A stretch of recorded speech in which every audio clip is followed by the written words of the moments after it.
Hey Rayleigh, and anybody else watching, and welcome back to another message from your father. Today, 2nd Chronicles, specifically 2nd Chronicles 1, 2, and 3. And we are going to be looking at some of the building of the temple. If you remember last time, we looked at the prep for the temple. So we saw a bunch of David's men. The day before that, I think we looked at his census as well. But really what we focused on was his dedication of all the things for the temple given to Solomon, as well as the charge to Solomon to say, hey, I wasn't able to build the temple because God said that I shed too much blood.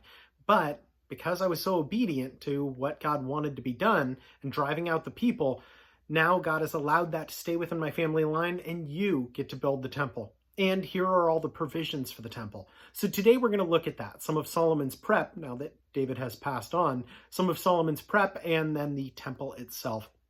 And then, we'll also be looking at Solomon's first request, which is pretty cool that it comes before the building of the temple. So we'll see all of that. And if this sounds familiar, it's because we've tread some of this before. So again, 2nd Chronicles 1, 2, and 3. So chapter 1. Solomon, son of David, established himself firmly over his kingdom, for the Lord his God was with him, and made him exceedingly great. Then Solomon spoke to all Israel, to the commanders of thousands and commanders of hundreds, to the judges and to all the leaders in Israel, the heads of families. And Solomon and the whole assembly went to the high place at Gibeon, for God's tent of meeting was there, which Moses, the Lord's servant, had made in the desert. Now, David had brought up the ark of God from Kiriath-Jearim to the place that he had prepared for it, because he had pitched a tent for it in Jerusalem. But the bronze altar that Bezaleel, son of Uri, the son of Hur, had made was in Gibeon in front of the tabernacle of the Lord. So Solomon and the assembly inquired of him there.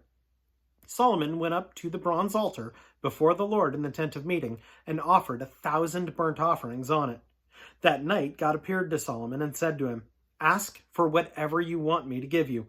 Solomon answered God, "You have shown great kindness to David, my father, and have made me king in his place. Now, Lord God, let your promise to my father David be confirmed, for you have made me king over a people who are as numerous as the dust of the earth. Give me wisdom and knowledge, that I may lead this people, for who is able to govern this great people of yours?"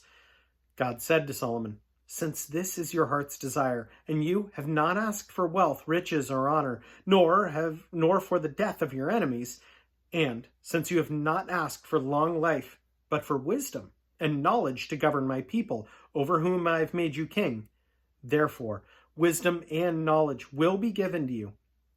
And I will also give you wealth, riches, and honor, such as no king who was before you ever had, and none after you will have." Then Solomon went to Jerusalem from the high place at Gibeon, from before the tent of meeting, and he reigned over Israel. Solomon accumulated chariots and horses. He had 1,400 chariots and 12,000 horses, which he kept in the chariot cities, and also with him in Jerusalem. The king made silver and gold as common in Jerusalem as stones, and cedar as plentiful as sycamore fig trees in the foothills. Solomon's horses were imported from Egypt and from Kue. The royal merchants purchased from Kue. They imported a chariot from Egypt for 600 shekels of silver, and a horse for 150. They also exported them to all the kings of the Hittites and of the Armenians. Chapter 2. Solomon gave orders to build a temple for the name of the Lord, and a royal palace for himself.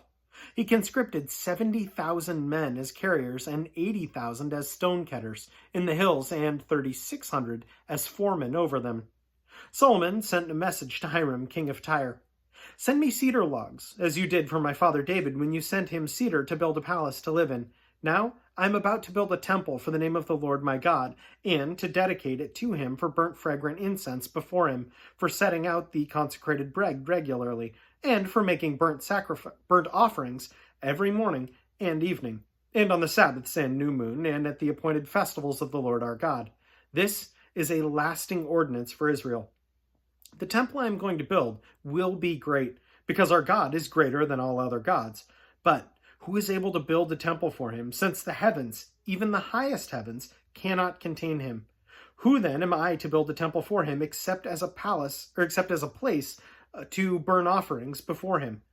Send me, therefore, a man skilled to work in gold and silver, bronze and iron, and in purple, crimson, and blue yarn, and experienced in the art of engraving, to work in Judah and Jerusalem with my skilled craftsmen, whom my father David provided. Send me also cedar, pine, and algum logs from Lebanon, for I know that your men are skilled in cutting timber there. My men will work with yours to provide me with plenty of lumber, because the temple I build must be large and magnificent. I will give your servants, the woodsmen who cut the timber, 20,000 cores of ground wheat, 20,000 cores of barley, 20,000 baths of wine, and 20,000 baths of olive oil. Hiram, king of Tyre, replied by letter to Solomon, Because the Lord loves his people, he has made you their king. And Hiram added, Praise be to the Lord, the God of Israel, who made heaven and earth. He has given King David a wise son, endowed with intelligence and discernment, who will build a temple for the Lord and a place for himself. I am sending you, Huram-Abai, a man of great skill, whose mother was from Dan and whose father was from Tyre. He is trained to work in gold and silver, bronze and iron, stone and wood, with purple and blue and crimson yarn and fine linen. He is experienced in all kinds of engraving and can execute any design given to him. He will work with your craftsmen and with those of my lord, David your father. Now let my lord send his servants the wheat and barley and olive oil and wine he promised, and we will cut all the logs from Lebanon that you need, and will float them in rafts by sea down to Joppa. You can then take them up to Jerusalem. Solomon took a census of all the aliens who were in Israel. After the census his father had taken, they were found to be 153,600. He assigned 70,000 of them to be carriers and 80,000 to be stonecutters in the hills, with 3,600 foremen over them to keep the people working. Chapter 3. Then Solomon began to build the temple of the Lord in Jerusalem on Mount Moriah, where the Lord had appeared to his father David. It was on the threshing floor of Araunah, the Jebusite, the place provided by David. He began building on the 2nd day of the 2nd month in the 4th year of his reign. The foundation Solomon laid for the building of the temple of God was 60 cubits long and 20 cubits wide, using the cubit of the old standard. The portico at the front of the temple was 20 cubits long across and the width of the building and 20 cubits high. He overlaid the inside with pure gold. He paneled the main hall with pine and covered it with fine gold and decorated it with palm tree and chain designs. He adorned the temple with precious stones, and the gold he used was gold of Paravim. He overlaid the ceiling beams, the door frames, the walls, and doors of the temple with gold, and he carved cherubim on the walls. He built the most holy place, its length corresponding to the width of the temple, 20 cubits long and 20 cubits wide. He overlaid the inside with 600 talents of fine gold. The gold nails weighed 50 shekels. He also overlaid the upper parts with gold. In the most holy place, he made a pair of sculpted cherubim and overlaid them with gold. The total wingspan of the cherubim was 20 cubits. One wing of the first cherub was 5 cubits long and touched the temple wall, while its other wing was also 5 cubits long and touched the wing of the other cherub. Similarly, the one wing of the second cherub was 5 cubits long and touched the other temple wall, and its other wing, also 5 cubits long, touched the wing of the first cherub. The wings of these cherubim extended 20 cubits. They stood on their feet, facing the main hall. He made the curtain of blue, purple, and crimson yarn and of fine linen, with cherubim worked into it. In the front of the temple, he made 2 pillars, which, together, were 30 cubits long, each with a capital on top measuring 5 cubits. He made interwoven chains and put them on top of the pillars. He also made 100 pomegranates and attached them to the chains.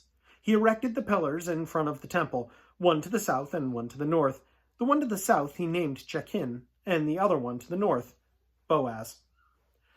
So I like that we have the description here as a reminder of what the temple looks like and how beautiful the temple is. I think it's really cool, again, that we see even before that we see Solomon asking for wisdom in approaching the governance of God's people and also the governance of the temple building.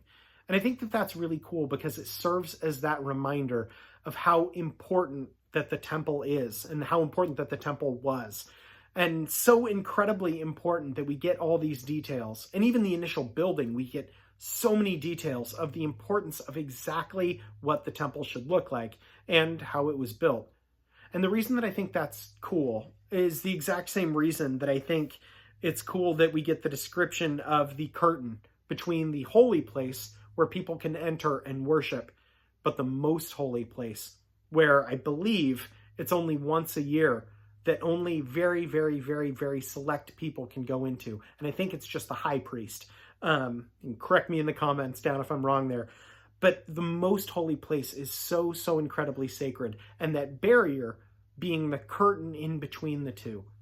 And so it's really cool that we get, hey, the holy place, the temple is incredibly important. The holy place is insanely important. And the most holy place is this part that is very, very truly set apart. And the reason that that curtain is important is to create that distinction between the single most holy person meeting with God and God meeting with them just behind that curtain. And then what takes it one final step further is when Jesus comes and he dies and that curtain is torn. And now God, as Jesus is Emmanuel, as Jesus is God with us, that curtain is torn because Jesus has mended that separation. Where if we believe in that sacrifice and put our faith in Jesus and recognize what that sacrifice was and who Jesus was, and recognize that he was raised again from the dead, that curtain, there's no barrier now between us and God, and that is absolutely incredible. So when reading some of this stuff about the temple, Rayleigh, I hope you realize that that temple, when people say your body is a temple, I've mentioned this before, and how beautiful it is and how incredible that old temple was, that is who God designed you to be. So you are so incredibly, beautifully, ornately designed by God. And because that barrier is torn, he wants to be in communion with you, constant communion. My prayer for you is that you recognize that, and that above all else, that's what you desire, is to be in constant communion with God, and that temple will be beautiful. Anyway, know that I love you so, so much, and I'm praying for you. For anyone else that's joined, know that, as always, I appreciate you so much. And I'll plan on seeing you tomorrow. Have a good one.